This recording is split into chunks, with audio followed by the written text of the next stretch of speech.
En el episodio de Embajadores de esta semana te presentamos Yo no voy.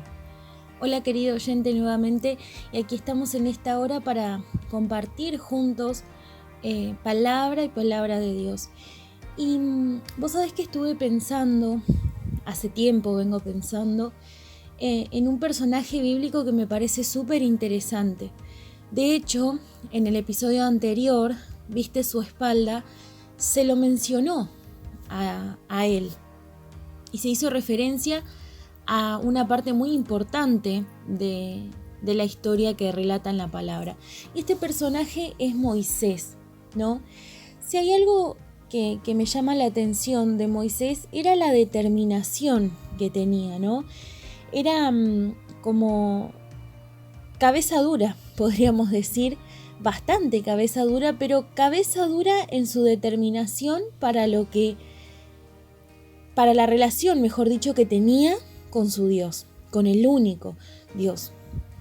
Si hay algo de cierto también es que fue un gran líder y Dios a través de su vida hizo grandes cosas con el pueblo de Israel, ¿no? Y seguramente que vos ya conocés que Moisés fue el encargado de sacar al pueblo de Dios de Egipto, pero lo cierto es que Dios nunca dejó de estar con ellos, ni en Egipto ni cuando salieron de allí, pese a que tenían un largo camino por recorrer y ni más ni menos que en el desierto. Pero vos sabés que esta fue voluntad de Dios, que ellos recorrieran por el desierto e hicieran ese camino más largo, porque Dios sabía perfectamente cómo era el corazón de su pueblo, ¿no? Era un corazón un poco torpe, un poco cobarde, era un corazón que estaba contaminado mucho por las costumbres y por la vida que habían tenido en Egipto. Entonces, pese a que logran salir de allí, Dios sabía perfectamente que si se encontraban enseguida con diferentes circunstancias, se iban a querer volver. Entonces dice en el libro de Éxodo capítulo 13, versículo 18, más bien Dios los hizo dar un rodeo por el camino del desierto del Mar Rojo, ¿no? Porque Dios no los quería llevar por el camino de la tierra de los filisteos, que estaba cerca, porque justamente el pensamiento de Dios acerca de esto era que no vaya a ser que haya guerra y que el pueblo se arrepienta de haber salido finalmente de Egipto y se regrese.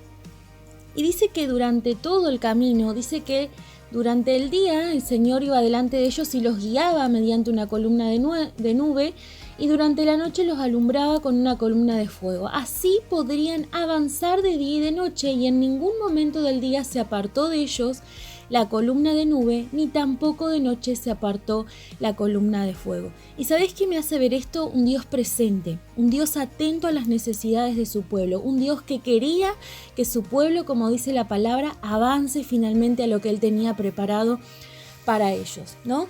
Y la historia avanza en Éxodo 14 y dice que Dios endureció el corazón del faraón para que vaya y los persiga, ¿no?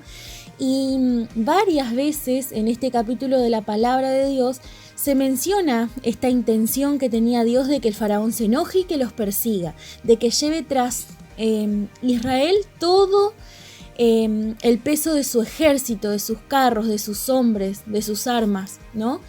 Porque Dios sabía que con su mano poderosa los iba a vencer. Y es así que en el camino su pueblo los logra ver, que venían avanzando tras ellos, y dice que les hizo tener miedo ver a los egipcios que venían a buscarlos, ¿no? Y dice que le clamaron al Señor y le dijeron a Moisés, ¿acaso no había sepulcros en Egipto que nos has traído hasta acá al desierto para que muramos? ¿Por qué nos hiciste eso? ¿Por qué nos sacaste de Egipto? El mismo pueblo de Dios ya estaba dudando, ¿no? de haberle hecho caso a su único Señor, ¿no? Y es así que Moisés empieza a hablar con Dios para preguntarle, ¿no? ¿Qué es lo que pasaba? ¿Cuál tendría que ser como el próximo paso a seguir? Y dice que el Señor le dice a Moisés, ¿por qué me estás pidiendo ayuda, no? Ordená a los hijos de Israel que sigan su marcha. ¿no? Levantá tu vara, extendé tu mano sobre el mar y dividilo para que los hijos de Israel lo crucen en seco. Yo por mi parte, dice el Señor de nuevo, voy a endurecer el corazón de los egipcios para que los persigan. O sea, para que también entren al mar, ¿no? Y dice que el ángel de Dios que precedía el campamento de Israel se apartó de ellos y se puso en la retaguardia. Asimismo, la columna de nube que los precedía se apartó y fue a ponerse a sus espaldas. Entre el ejército egipcio y el campamento de Israel, para los egipcios esta era una nube tenebrosa, pero para Israel lo alumbraba de noche. Lo mismo que acompañaba al pueblo de Dios, lo mismo que para el pueblo de Dios era seguridad, para los egipcios era algo temible, ¿no? Y pensarás por qué te estoy haciendo toda esta introducción. Porque quiero llegar a un punto de reflexión. Pese a todo esto que ya venía viviendo el pueblo de Israel, ¿no? El pueblo elegido de Dios, de ser sumamente conscientes de la presencia de Dios, que los cuidó de día, de noche, que los hizo avanzar, que les concedió un paso seguro para llegar al lugar donde Él les había indicado. Dice que Moisés, después de pasar por todas estas cosas y muchas más que no quiero contarte para que no se haga muy extenso, se va a buscar las tablas de la ley, va a pasar un tiempo de calidad con Dios. Y resulta ser que mientras Moisés estuvo hablando con Dios y recibiendo todas estas leyes para su pueblo, la gente, ¿sí?, se dedicó a hacer un becerro de oro porque Moisés no volvía. Entonces dijeron, bueno, ¿quién sabe qué habrá pasado con Moisés? Hicieron un becerro de oro con todas los bienes, con todos sus bienes, un becerro de oro para adorar. Entonces Dios le dice a Moisés, anda porque el pueblo, ¿sí?, se había desenfrenado. Y Moisés bajó y vio, y de la rabia que le dio por lo que habían hecho, rompe las tablas de la ley que el mismo Dios había tallado, ¿no?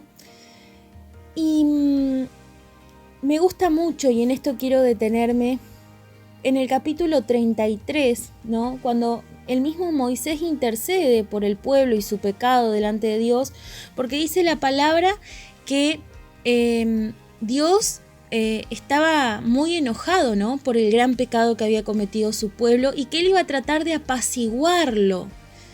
Y dice, este pueblo ha cometido un gran pecado, pues se hicieron dioses de oro, y te ruego que los perdones. De lo contrario, bórrame ya del libro que has escrito. Moisés se pone delante, se pone en la brecha entre Dios y el pueblo de él, ¿no? Y en el capítulo 33 es donde la cosa se pone más pesada, porque el enojo de Dios era tal con su pueblo que dice, agarra todo tu pueblo y andate de este lugar, ¿no? Vete ya de aquí, dice. Yo enviaré un ángel, le dice Dios, para que vaya delante de ti, ¿no? Y cuando el pueblo se entera de esta mala noticia, es decir, que Dios no iba a ir con ellos, se vistieron de luto y ninguno se puso joyas. Y es que el Señor le había dicho a Moisés, diles a los hijos de Israel, ustedes son un pueblo duro de cerviz, un pueblo cabeza dura, ¿no? Si acaso los acompañara, en cualquier momento podría acabar con ustedes. Dios estaba demasiado enojado con su pueblo.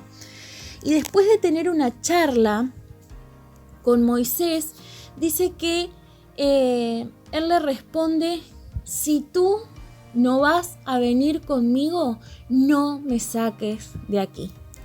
Y acá es donde me quiero detener. El pueblo de Israel había sabido y tuvo muchas señales para darse cuenta que Dios siempre había estado con ellos. Y en este momento era tal el enojo, tal la decepción de Dios acerca de ellos, que le había dicho a Moisés, yo no voy a ir con ustedes, ¿no?